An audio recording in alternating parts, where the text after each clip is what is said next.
नमस्ते दोस्तों। आज हम इस कहानी के माध्यम से खुद पर ध्यान देने का तरीका सीखेंगे, तो इस कहानी को ध्यान से सुनिए।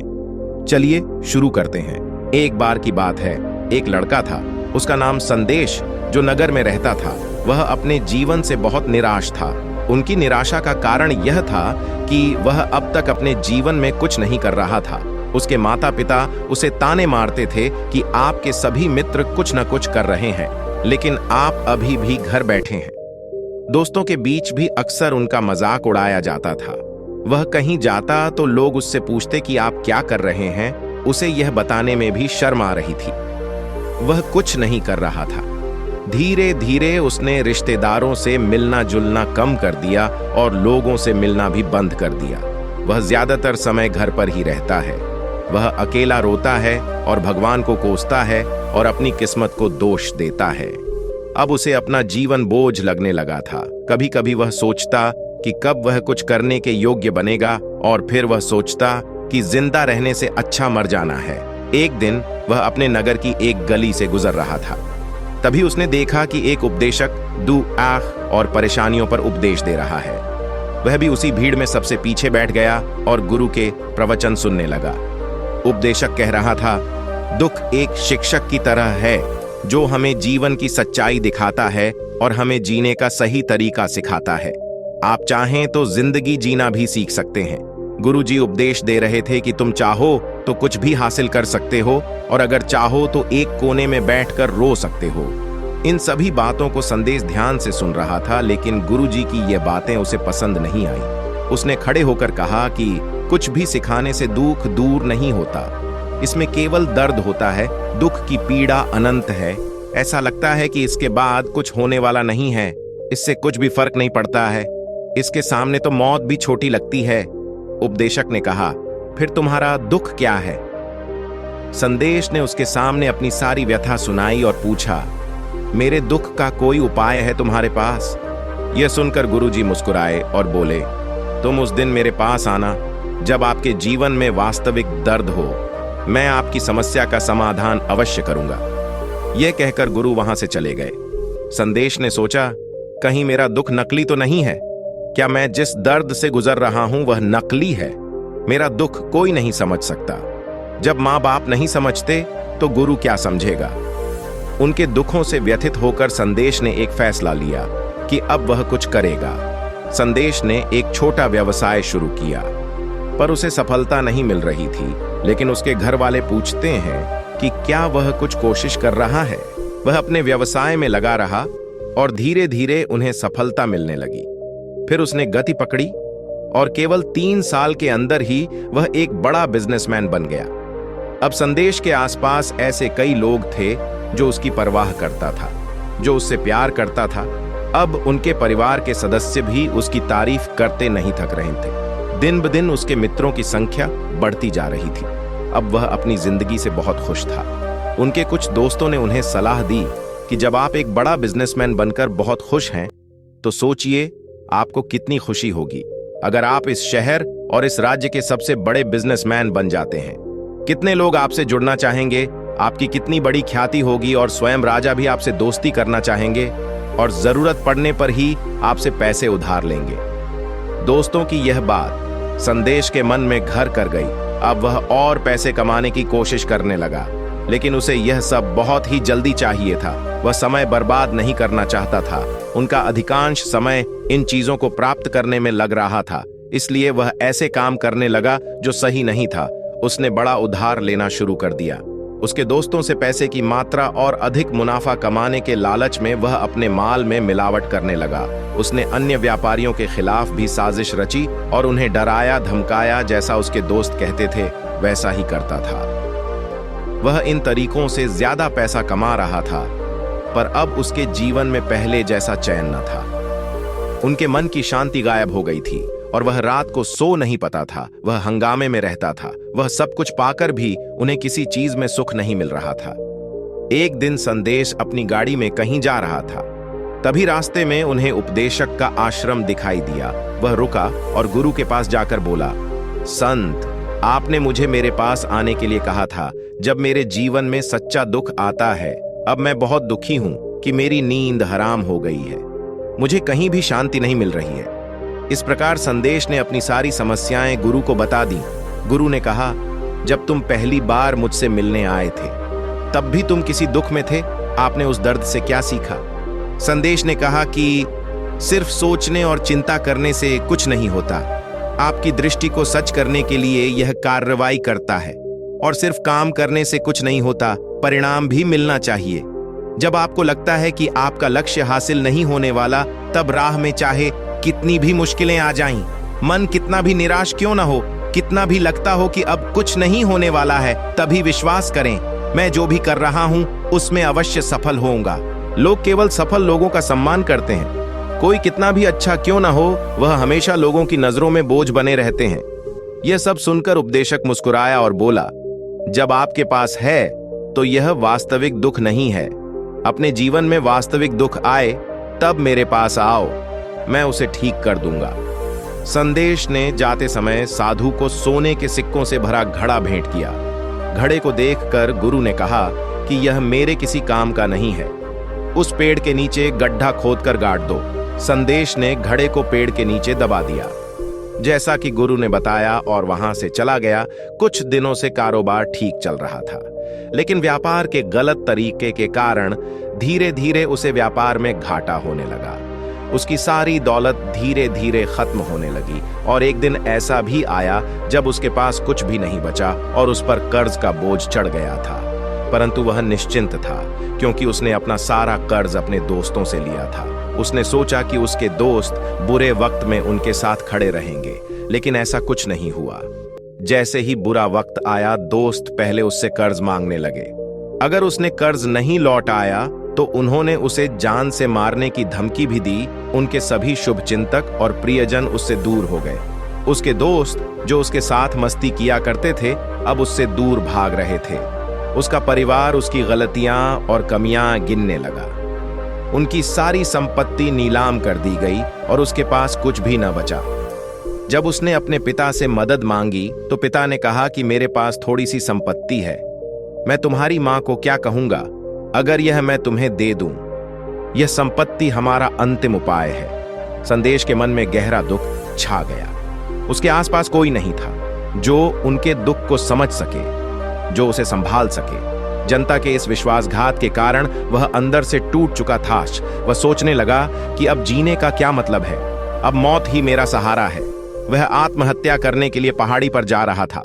तब से उसे याद आया कि उस शिक्षक ने उससे कहा था, मेरे पास आओ जब तुम्हारे जीवन में वास्तविक दुख हो। संदेश गुरु के पास गया और अपनी सारी व्यथा सुनाई, आंखों में आंसू लिए। उसने कहा, हे गुरुजी, मेरे दुख का निवारण कीजिए। गुरु ने कहा, जब जीवन में असली दुख होता है तब मेरे पास आ जाना, मैं इसे जरूर ठीक करूंगा। संदेश ने कहा कि ये क्या हो रहा है, मेरी जिंदगी में अभी दुख नहीं है, तो आखिर असली दुख क्या है?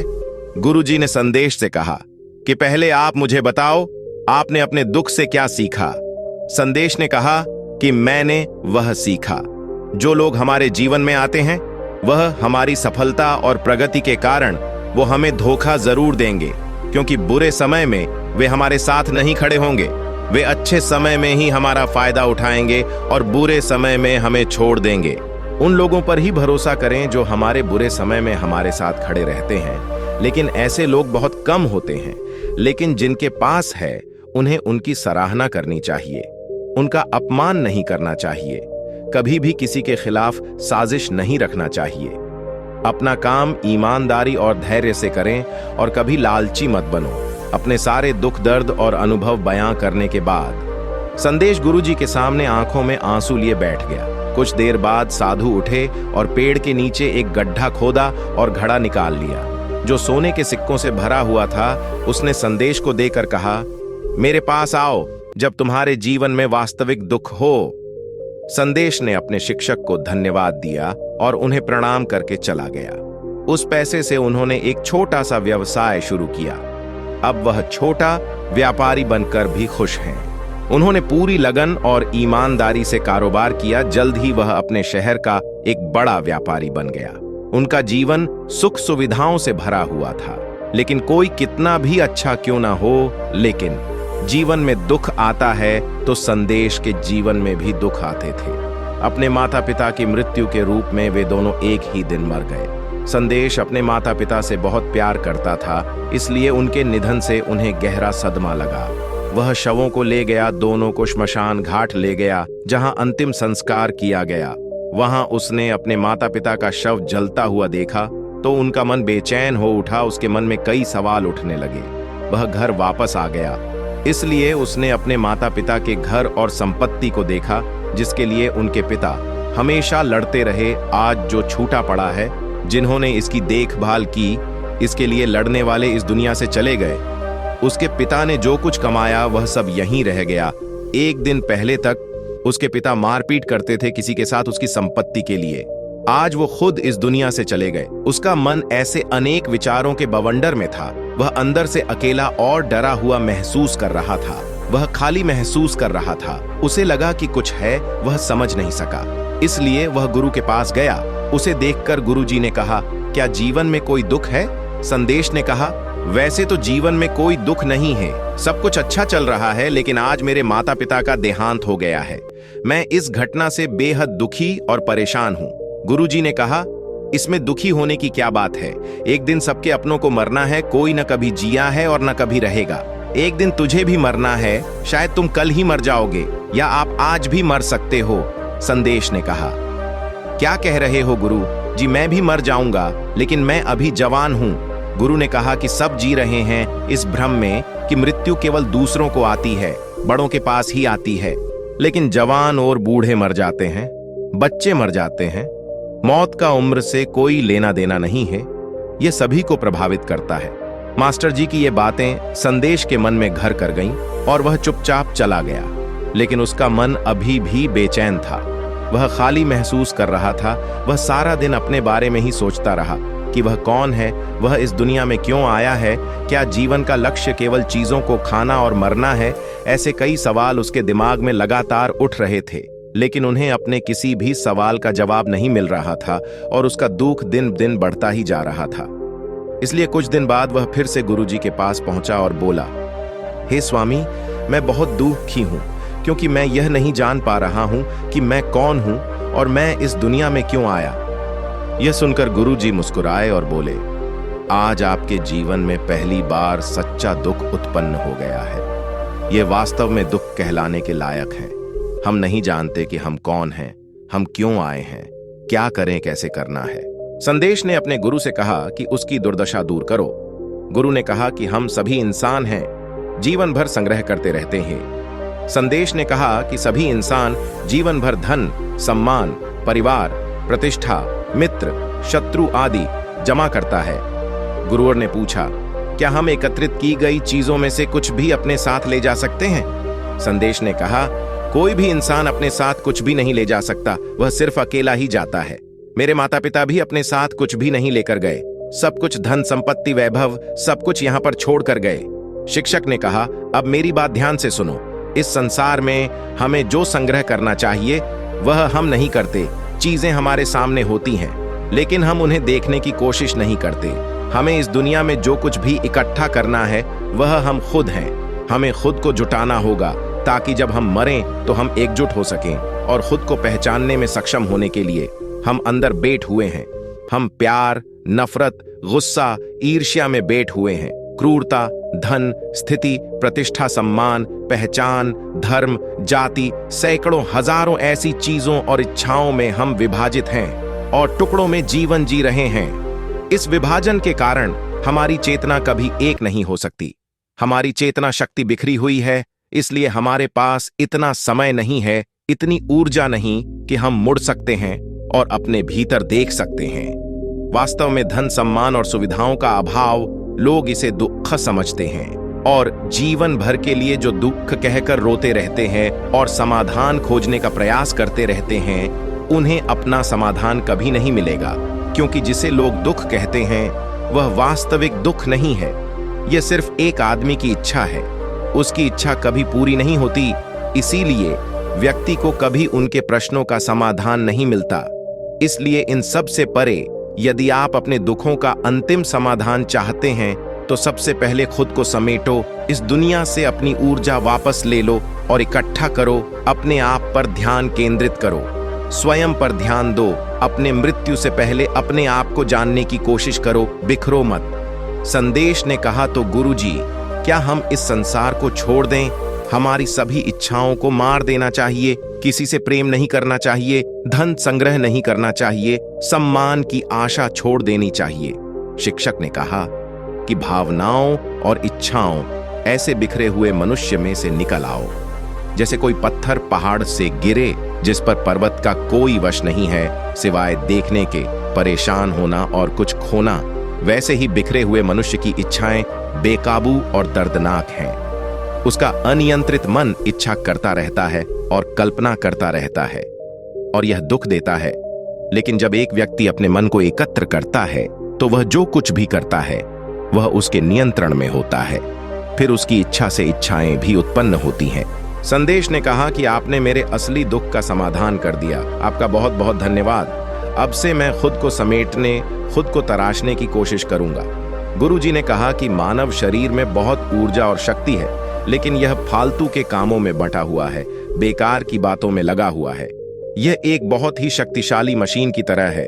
एक बच्चे के हाथ में रखा जा रहा है और वह बिना सोचे समझे अपनी शक्ति बर्बाद कर रहा है और बिना किसी नियंत्रण के। इसीलिए इस शक्ति पर ध्यान दें, अपनी चेतना, और इसे इकट्ठा करें।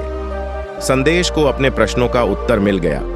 उसने अपने गुरु का शुक्रिया अदा किया और चुपचाप चला गया। मित्रों, उम्मीद है कि आपको यह कहानी पसंद आई होगी। यदि ऐसा है तो कृपया इसे अपने दोस्तों और परिवार के साथ जरूर शेयर करें। आपका कीमती समय देने के लिए धन्यवाद।